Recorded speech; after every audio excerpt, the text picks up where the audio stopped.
אותי.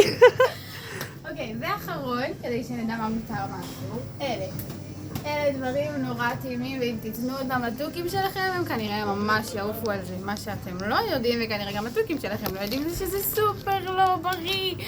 לא. תבלינים, אנחנו לא רוצים לתת לתוכים. תבלינים, הם מאוד ייהנו מזה, זה יהיה להם נורא כיף, זה לא בריא למערכת העיכול שלהם.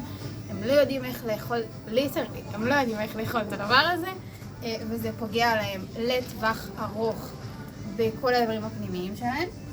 בגלל זה אני תמיד מקפידה לומר לכל האנשים, תשמרו על תזונה בריאה לתוכים שלכם, גם דברים שנראים לנו קטנים ולא משמעותיים, אם אנחנו עושים אותם בכמות גדולה או הרבה פעמים, זה משפיע על התוכים שלנו לטווח ארוך.